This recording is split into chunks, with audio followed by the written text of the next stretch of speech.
Shalom y bienvenidos a Via Hafta Yisrael, una frase hebrea que significa amarás a Israel. Esperamos que se queden con nosotros durante los próximos 30 minutos, ya que nuestro maestro, el Dr. Baruch, nos compartirá una enseñanza expositiva de la Biblia. El Dr. Baruch es profesor titular del Instituto Sera Abraham, con sede en Israel. Aunque todos los cursos del instituto se imparten en hebreo, el Dr. Baruch se complace en compartir este video semanal en inglés con doblaje al español. Para más información, por favor, visítenos en loveisrael.org. Aquí está Baruch y la lección de hoy. Muchas veces nos encontramos en un lugar de comodidad. Nos gusta donde estamos y no queremos cambiar el lugar donde vivimos. No nos queremos alejar de nuestra zona de confort. Pero tal manera de pensar no es apropiada cuando hablamos de espiritualidad. Porque somos llamados a crecer y madurar. Somos llamados a avanzar a ese llamado supremo, como Pablo dice. Y por tanto, estamos en necesidad constante de mayor revelación. Pero la pregunta es esta: ¿estás en una condición espiritual en la cual puedas recibir y entender esta nueva o mayor revelación? Y no estamos hablando de algo diferente a las Escrituras, sino sobre entender las verdades de las Escrituras en el nivel y en la manera en la que Dios quiere. Ahora, con eso aclarado, tomen sus Biblias y vean conmigo el libro de Hebreos, capítulo 6. El libro de Hebreos, capítulo 6. Ahora, este capítulo es muy importante. Nos vamos a encontrar con un concepto teológico muy importante que muchas personas malinterpretan.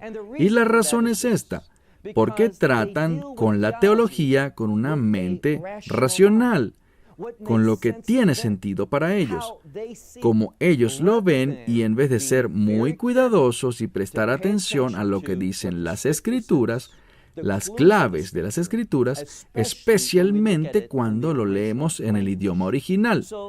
Así que vean conmigo el capítulo 6, versículo 1, y aquí leemos: Por tanto, dejando, y esto es importante, debemos dejar, avanzar, ir a nuevos territorios de revelación. Versículo 1. Por tanto, dejando ya los comienzos de la palabra del Mesías. Ahora, esos comienzos de la palabra del Mesías es el Evangelio. Entonces, ¿se supone que lo olvidemos? ¿Lo dejemos a un lado? No. Eso no es lo que dice la Escritura, sino que se habla de los fundamentos, de los principios básicos, pero es la suma total.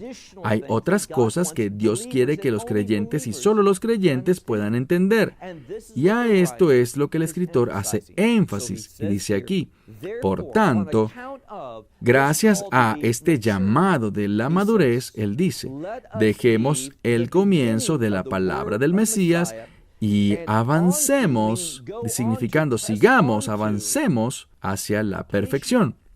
Ahora, esta es la misma palabra de la que hablamos unas semanas atrás, cuando mencionamos las últimas palabras de Mesías en la cruz, cuando dice, consumado es. Significa que se acabó, está terminado, está completo, no hace falta nada más, o está perfecto.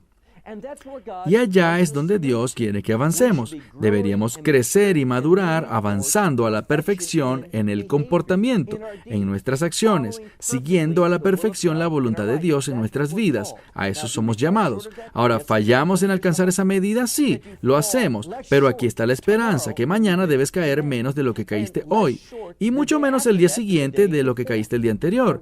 Y así estaríamos en ese llamado supremo, estaremos seguros de que estaremos madurando, creciendo y avanzando en la fe.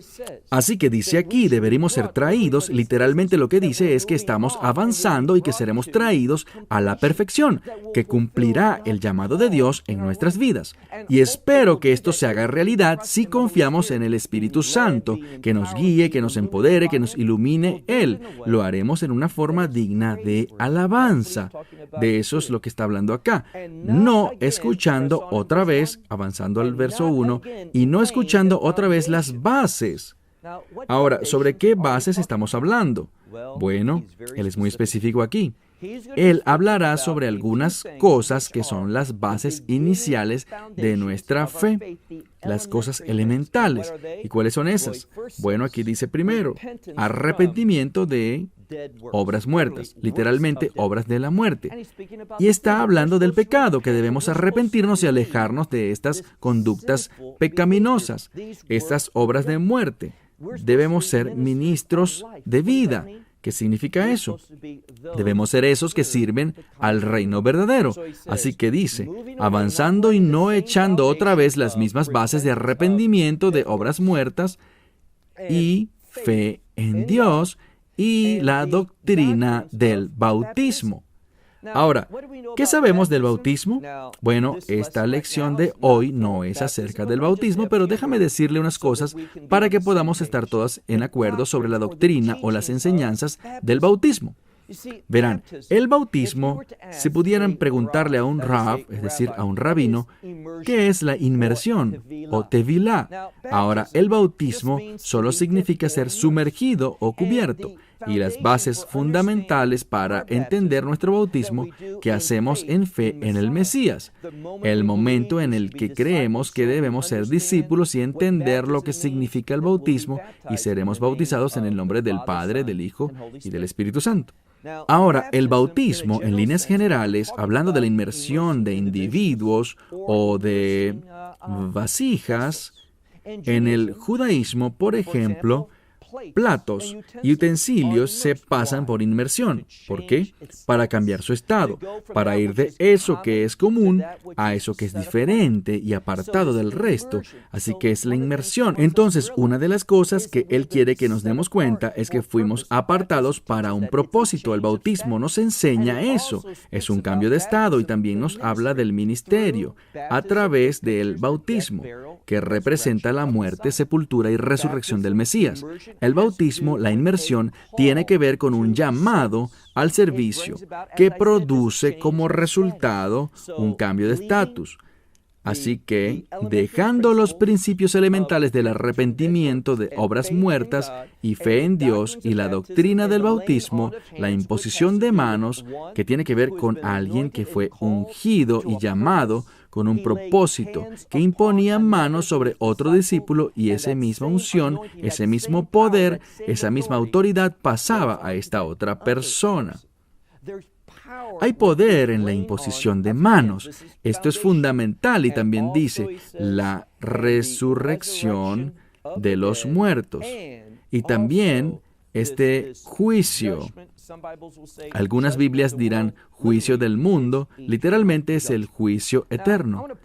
Ahora, quiero hacer una pausa por un momento y hacer énfasis, subrayar para nosotros cuando hablamos de los principios fundamentales de nuestra fe en Yeshua. Una de las cosas que debería ser enfatizada es que, bueno, dos cosas. Esta resurrección de los muertos, nos gusta eso y nos debería gustar. La resurrección de los muertos es ese acto de transición, es decir, ¿qué pasa antes del establecimiento del reino? Pero antes de esa resurrección, de esa transición, ¿saben qué más ocurre? El juicio. Y es por eso que me duele que muchas iglesias y sinagogas hoy en día no les gusta hablar sobre el juicio. Pero es algo elemental y el problema es este, que muy frecuentemente la gente y los creyentes no saben sobre el juicio de Dios, no saben de la revelación profética del juicio y qué es lo que Dios juzgará y por qué lo juzgará, y cómo deberíamos ser apartados de eso, significando que no viviremos, haremos o poseeremos cosas que Dios traerá más adelante bajo el juicio, que Él destruirá. Así que todas estas cosas son las bases fundamentales de nuestra fe.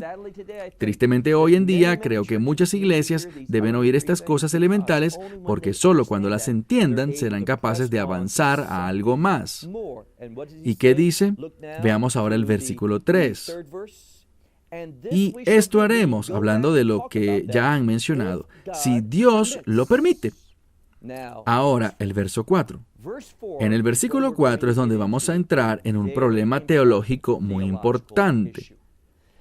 Hace unas semanas, estudiando Hebreos capítulo 5, nos encontramos con una frase que enfaticé. ¿Cuál fue esa frase?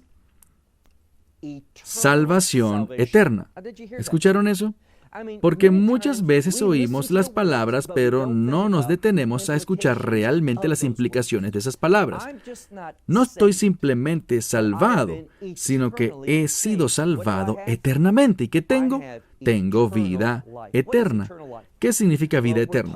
Bueno, hablamos de la vida del reino, ese es el contexto, que yo seré íntimo con Dios, y eso es la salvación. No hay barrera entre Él y yo. Esa barrera del pecado fue removida para que haya intimidad. Ahora somos uno. Esa es la base de la salvación. ¿Y cuánto durará esta intimidad? Bueno, la promesa es que sea salvación eterna, lo que significa que no puede ser interrumpida. Si pudiéramos perderla, si pudiese desaparecer, si se pudiera alejar, si tuviese el poder que no tengo para decir rechazo haber sido salvado, rechazo que se me haya dado vida eterna, yo no tengo el poder para rechazarlo. Y me doy cuenta que eso es controversial, pero el hecho importante es que debemos madurar. Y cuando alguien, y quiero enfatizar y subrayar esto, cuando alguien niega la seguridad eterna, alguien que fue salvado para siempre será salvado, esa es una ofensa directa al Mesías. Está diciendo que su obra, lo que hizo, no fue suficiente, porque lo que Él ofrece es la vida eterna. Y si eso se pudiera alterar, cambiar o eliminar, Él sería un mentiroso. No me dio vida eterna, me dio una vida eterna condicional. Pero no dice esto. Él me dio vida eterna, por tanto, yo puedo tener, y me encanta esto, yo puedo tener seguridad de que mi salvación ya no depende de mí, de si soy lo suficientemente bueno o si acaso actúo apropiadamente, si digo lo correcto o hago lo correcto, mantengo las cosas correctas, tengo buenas obras. No, nada de eso depende de mí. Yo estoy seguro en la perfecta y suficiente obra del Mesías que engendró en mí, y aquí viene la frase, salvación eterna. Entonces, este es el contexto del cual el escritor de Hebreos está hablando, y está dando un ejemplo, y el problema es este. ¿Cuál es el nombre de esta epístola? Es la epístola a los Hebreos. Así que no nos debería sorprender que el autor esté escribiendo en una manera muy tradicional. Ahora es griego, pero la forma fragmentada y las cosas que dice son muy bien entendidas en el orden de alguien que proviene de un entrenamiento rabínico. Ahora, por favor, veamos en el verso 4. Él hace una declaración muy fuerte. Una declaración que dice, puesto que es imposible que el que fue una vez iluminado, así que vemos las características de aquellos que fueron salvos. Y está diciendo que hay algo que es imposible para los creyentes. ¿Y quiénes son los creyentes? Bueno, definamos qué es lo que tenían, que muestra y dejaba ver que eran verdaderos creyentes, que han sido salvos eternamente, que se les ha dado libremente por la gracia vida eterna. Dice, porque es imposible que aquellos que alguna vez probaron, literalmente dice primero iluminados y han probado los dones espirituales y se han convertido en partícipes, literalmente han sido hechos, no podemos hacerlo nosotros, que hemos sido partícipes del Espíritu Santo y hemos probado la bondad de la palabra de Dios y el poder de la edad venidera. Ahora, noten esas cosas.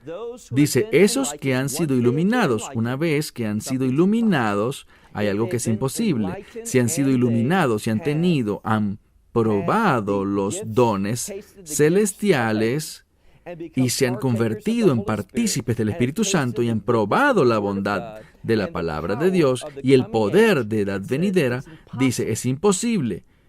Y luego dice, vean el versículo 6. y dice, y caer. Está haciendo un caso hipotético, ¿saben? La gente hace declaraciones y no consideran las consecuencias. Lo que el escritor de Hebreos está haciendo aquí es presentar una situación. Ahora, muchas veces cuando enseño eso, empiezo haciendo una pregunta. Un grupo de pastores allí, yo les pregunto, ¿pueden mostrarme cualquier pasaje de la Escritura que diga que una persona esté en una situación de haber cometido un pecado en particular? Nuevamente, no estamos hablando de la blasfemia contra el Espíritu Santo. ¿Pueden darme algún pecado que cause que esa persona esté en una situación sin esperanza? Que no se pueda arrepentir, a pesar de que ahora quiere aceptar el Evangelio, lo entiende, siente pesar genuino por todo lo que ha hecho, todo lo que ha dicho, pero que no puede ser salvo. Tanto que Dios diga, no, tú fallaste a tal punto que eres un réprobo, no puedes ser salvo, no te salvaré. Bueno, aquí está el problema.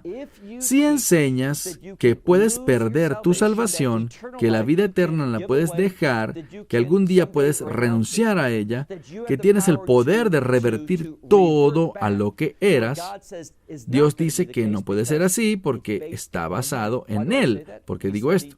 Estudiamos el libro de Juan hace unos meses, y en el libro de Juan, capítulo 10, que es un gran capítulo, el Mesías nos dice que es el gran pastor. ¿Y qué hace un gran pastor? Él salva a las ovejas y dice que estamos en sus manos, y es decir, las manos del Mesías. También dice que estamos en las manos de Dios el Padre. Entonces, el Hijo nos tiene firme en sus manos, Dios el Padre nos tiene firme en sus manos. ¿Y qué dice la palabra de Dios? Nadie podrá arrebatarlos de mi mano. No podremos salir. Dirás, bueno, yo puedo salir si lo rechazo. ¿Dónde está esto escrito en la Biblia? Se nos ha dado vida eterna que no puede ser cambiada, alterada o abandonada. Está asegurada por el Mesías. Su obra es suficiente. Vamos a ver cuando lleguemos al capítulo 8 que el nuevo pacto depende totalmente de Dios para que se mantenga, no depende de nosotros. Ese era el antiguo pacto. Ese podemos romperlo, pero el nuevo pacto no podemos romperlo nosotros. Y Dios prometió que no lo rompería porque Él nunca miente. Él nunca hace una promesa para decir, oh, yo me cansé de esa promesa. Ese no es Dios. Así que vamos nuevamente a esta escritura en el versículo 6. Y apartándose, ¿qué es imposible? Es imposible que se renueven una vez más para arrepentimiento. Si puedes perder tu salvación, sería imposible renovar tu arrepentimiento porque tendrías que crucificar para ti nuevamente al Hijo de Dios y que lo expongas a la vergüenza pública. Esto es lo que está diciendo. ¿De qué sirve eso si yo estuviera en esa situación? Estoy proponiendo una situación hipotética que no es una realidad. Si yo soy salvo por lo que el Mesías hizo en la cruz, ¿cierto? Todos los que escuchan esto lo aceptan, que el Nuevo Testamento revela que la salvación es resultado de lo que hizo el Mesías en la cruz, que murió en la cruz y derramó su sangre, fue sepultado y se levantó de nuevo. Esos son los medios de mi salvación. Pero si puedo perder esa salvación, el punto es, bueno, ¿qué hará el Mesías? Si la primera vez que murió en la cruz no me salvó en verdad porque puedo perder mi salvación, ¿de qué le serviría volver a la cruz si no te mantuvo salvo la primera vez? ¿Por qué hacerlo otra vez? ¿Y qué ocurre al hacer que lo haga? Pero recuerden lo que dije, aquellos que enseñan que puedes perder tu salvación son una ofensa para el Mesías.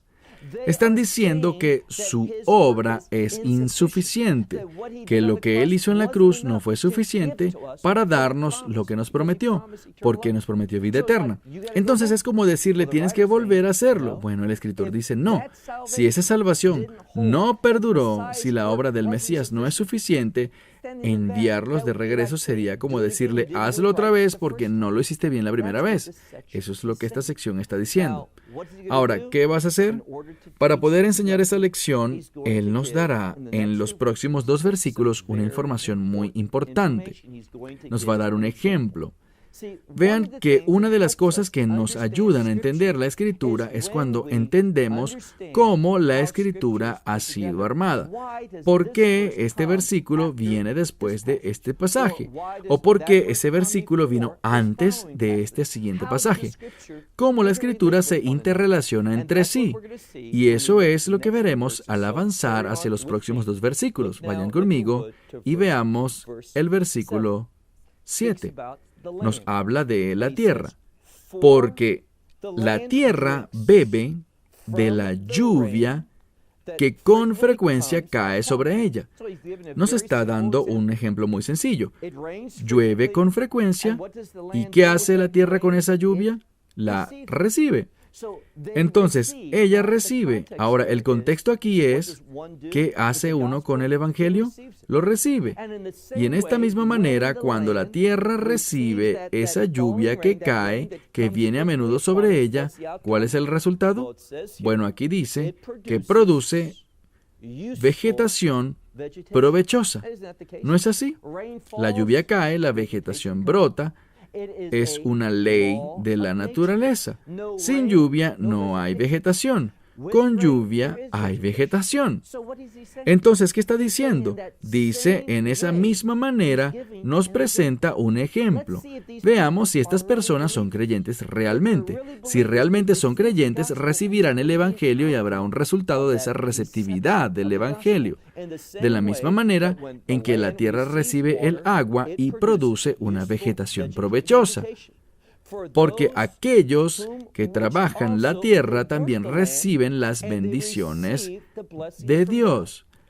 Ahora noten la acción. Leemos que uno recibe el Evangelio, pero así como uno debe trabajar la tierra, ella está allí. Pero hay que trabajarla para obtener la comida, hay que cultivarla y cosecharla. A veces hay que podarla, cavar hoyos alrededor, todas esas cosas que hay que hacer para que haya fruto de nuestra salvación, para que haya obras. Tenemos que trabajar para que podamos crecer. Y habrá una producción. Entonces, veamos la Escritura donde dice, produce vegetación provechosa para aquellos que también trabajan la tierra y están recibiendo, literalmente recibiendo con ella las bendiciones de Dios. Entonces, esa es la regla. Pero, ¿qué pasa? Veamos el versículo 8, nos muestra una situación diferente, la situación opuesta. Aquí está hablando de que esta tierra no está produciendo vegetación útil. ¿Qué pasa?